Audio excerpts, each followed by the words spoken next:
his story ended. Now see how it all began in CIS Origin's new series this fall on Global. Welcome back. Returning to our top story tonight, the news is not good out of Jasper, Alberta. Parks Canada is reporting significant loss within the Jasper town site.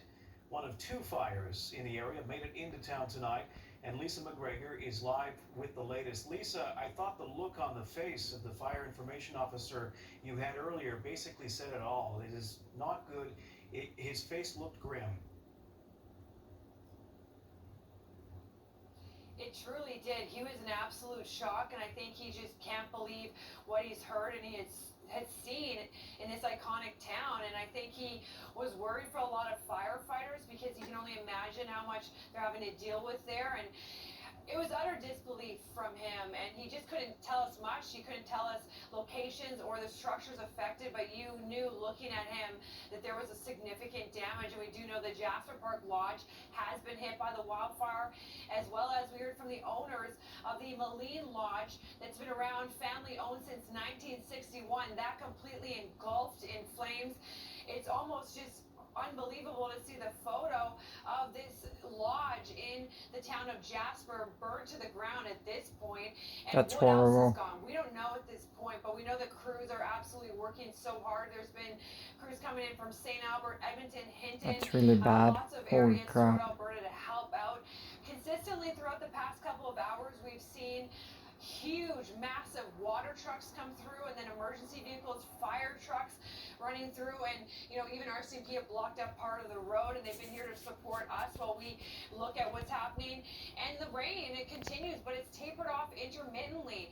Either way, we don't know if that's hit the town of Jasper, but those fire crews are doing whatever they can to protect more structures, those critical structures like the water treatment plant, the fire hall, the hospital, the Trans Mountain pipeline, stuff like that, and they're actually also having to deal with massive blazes.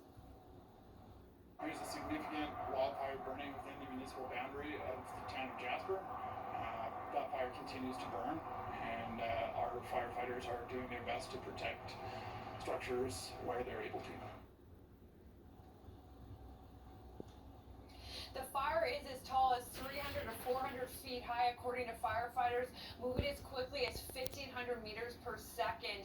Now, we are receiving word that the federal government, again, is offering assistance. At this point, they're just wondering, is it too little, too late? We don't know what this town is going to look like in the morning, and we know that they're struggling because a lot of those other firefighters had to be pulled out because they didn't have the proper gear. But people are coming together. They're offering support. Many expressing their shock online because people around the world have come to Jasper throughout their lives. Jasperites are probably wondering if their home's still there and just wanting the updates. But at this point, we don't really know how the firefight is going, but we do know that the south fire is the one that encroached on the town, and the north fire an hour ago was getting closer. So it'll be interesting to see, and hopefully not too horrific when we find out how the town of Jasper looks come morning, Jordan. No doubt a sleepless night for a lot of people. Lisa, thank you for your coverage. We appreciate it. Charges against a man who was accused of sexually assaulting a 6-year-old girl 2 days before Christmas have been stayed because it took too long to get to trial. Kristen Robinson has the details of another case of justice delayed is justice denied. A BC judge recently stayed a charge against a man accused of sexually assaulting a 6-year-old girl, finding the trial delays went beyond an 18-month limit set by the Supreme Court of Canada. I am satisfied that there has been a breach of the accused right to try within a reasonable time, said Mayland McKim. When that's exceeded, that's a real big problem. Then we see